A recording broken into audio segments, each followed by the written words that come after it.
Hi! Welcome to Luxury in Moderation, where we appreciate the finer things in life without going overboard. Today I wanted to add my 2 cents to the whole Hermes culture pre-spend one-to-one discussion, because I know there's a lot of theories out there and there's a lot of unhappiness or unrest about, the whole Hermes game. Some people I know are tired of hearing about it. Some people hate it and refuse to participate. And I had a lot of thoughts about why I think that they do this and why you hear different things from different countries. So here are my ideas and my theories about the Hermes game and the Hermes journey and why it's different. So I'm going to talk a little bit about the French culture, what I know about Italian culture and Chinese culture. So if you're interested, just keep watching and remember to like and subscribe to this video so you don't miss out on all of this luxury content.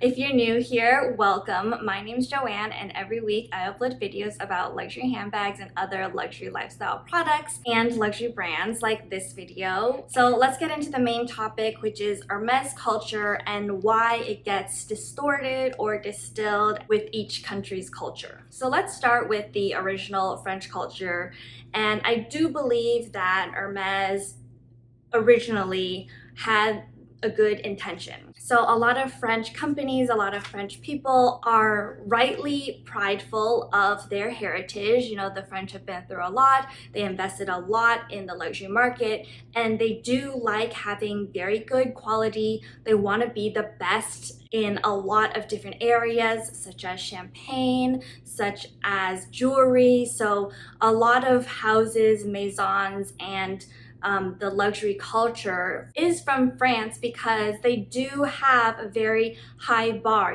They want to achieve good things. So I feel like the original intention is good. And when it comes to Hermes specifically, the house continues to pride itself in the quality of their hand craftsmanship, hand making their bags, hand making their saddles, and carrying on that knowledge and tradition and training people for many, many years. So I do think that it's wonderful that they continue to have that focus on that handmade quality in today's world where it's very easy to automate and to outsource work to other places and other countries. I've lived in both US and Asia, so I definitely can feel that there's a difference in, just hearing whatever the adults say as you're growing up and seeing how different things are done. And I'm sure there's a difference in how things are done in Europe as well. And even though I haven't lived in France, I do know a lot about their culture. I've worked at a French company, and they do have those high quality standards. They work very hard and they want to achieve a lot.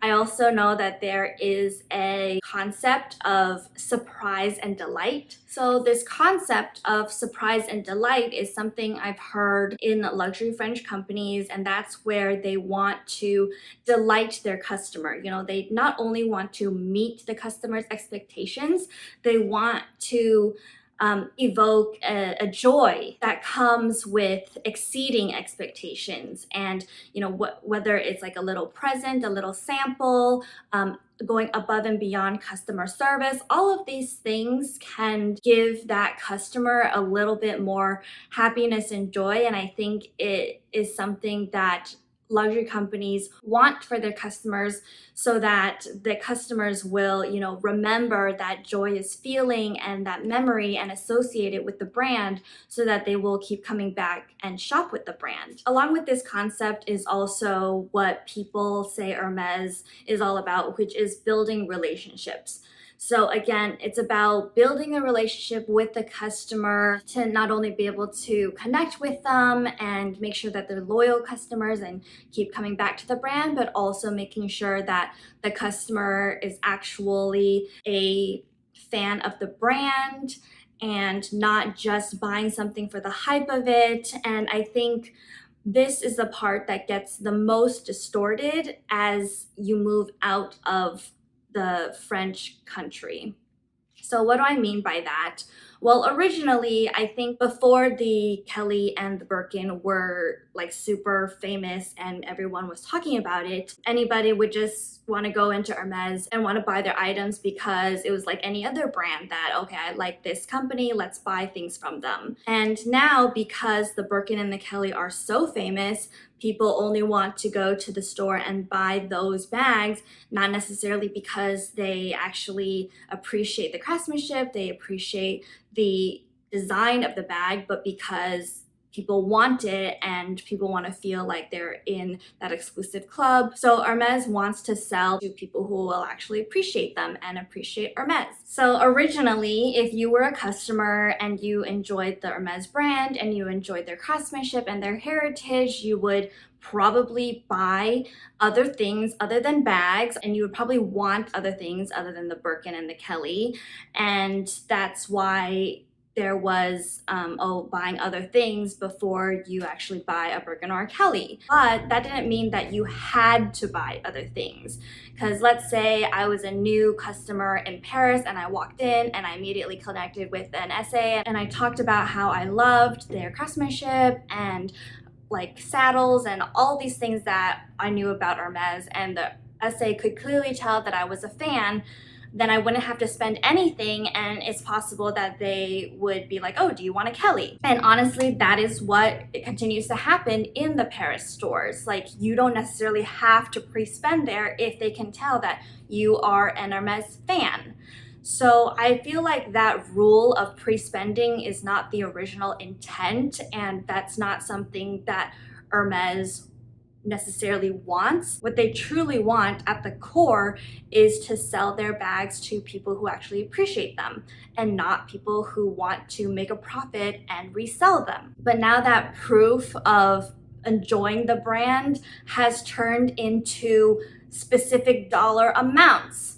Like you have to spend a 1-to-1 in order to get offered a Birkin. So that I know is something that happens in Asia, where it's pretty clear and this essays seem to tell customers like, oh, you have to buy at least a 1-to-1 dollar amount of Birkin or Kelly before I'll offer you one. Now, I think the Asian culture is very good about creating rules and following rules. So, as a Chinese person myself, I can say, I grew up knowing that, if I did this and I was a good girl and I got good grades, like I would get rewarded in this way, right? So that is my own experience in an Asian culture where there is a direct correlation in putting in effort one side and getting a reward for the other side. So I think that's where this 1-to-1 spending rule came out of, because in Asia, they took the original intent of what Hermes wanted and they saw that, there's a clear way of seeing if you are a true fan of Hermes, which is that you bought other things, and then they turned that into a very clear set of rules, because that's what they think is fair. Instead of saying like, oh, this customer, they didn't buy anything, but maybe they're a true fan, whereas this other person, they're a true fan. I've come in and I talked to them 5 times, they bought 5 different things. Like, how is it fair? So that's why when I hear stories about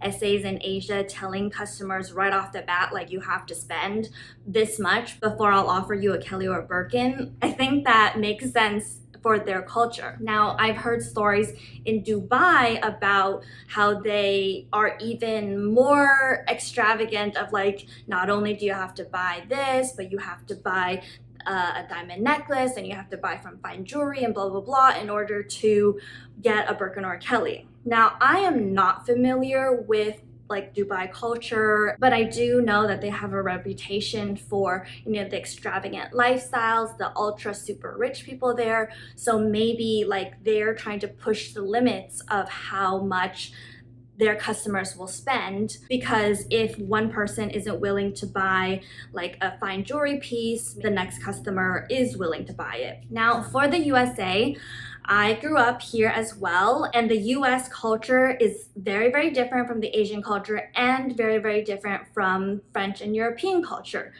Very basic example is how we see and reward customer service. So in US, we tip based off of good service.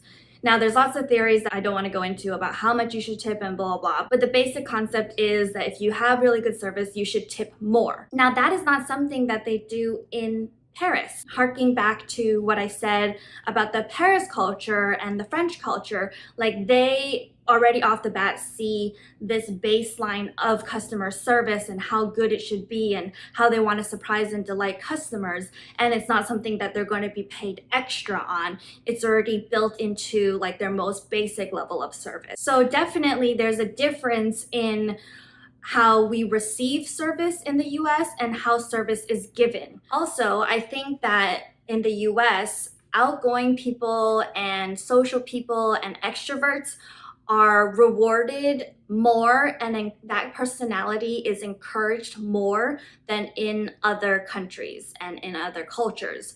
So I don't think in Asia those personalities are encouraged or rewarded as much as in the US. For example, if a person is extroverted and they talk a lot in business meetings, then they're more likely to get promoted. So I think that also helps when it comes to the Hermes boutiques in US, and when US boutiques and US SAs hear the directive of you need to build a relationship, well, to US people that means being social, talking to them, learning about their families, learning about special occasions, and asking, oh, how are your kids, how was your weekend, like that small talk, and asking about the kids and the families, like that's very much built into US culture. So that's also what seems to get rewarded when you walk into a US boutique, because that's what the US people interpret as building a relationship. Moving on to Italian culture, I don't know too much about it, but I do know a little bit about Italians and their viewpoint on luxury. And when I went into the Hermes boutiques in both Venice and Florence, and I asked, is there a possibility of getting a Birkin? They both said that they use the waitlist system. Now, I know that Hermes allows each boutique to decide what system they want to use for people getting a Birkin or a Kelly, and that's why there's such vast differences. So for Italians, and I've heard England, they choose to use the waitlist system. And the reason why I think this makes sense for Italians is because I know that Italians know how to enjoy luxury, they know how to enjoy life. They think that it's fine for everyone to be able to enjoy life and enjoy luxury. So why would they only give a select few people the joy of having a Birkin or a Kelly? No, they do think that enjoying life and enjoying luxury is okay for everyone. So the way that they think it's fair is to just have a wait list, because there is limited stock, and as long as you're an Italian citizen and you register for the wait list and you wait long enough for the stock to come in, you should be able to have it, and there's no reason why they wouldn't give this to you so that you can enjoy it. So it's interesting to think about like what different cultures and different people think is fair. And I think that's what it all boils down to. Now, all of these are generalizations, of course, and I know there's special stories where SAs are particularly rude or snobby or whatever in some special cases. In fact, I even had it happen to me. But I think that when it comes to hearing these Hermes stories around the world and people getting treated so differently, and people are like, well, why is one person treated like this and the other person can just buy it? We have to take into context, where they are, what is accepted in that culture. And it's definitely not going to be consistent around the world, because around the world, personalities and cultures are so different. As much as Hermes wants, like, let's say, a consistent level of customer service, a consistent message around the world, a consistency for their brand, each boutique is still going to interpret things in a slightly different way. And that's why there's different rules in every location. I think their only directive is that, we want to sell these quota bags to people who love the brand.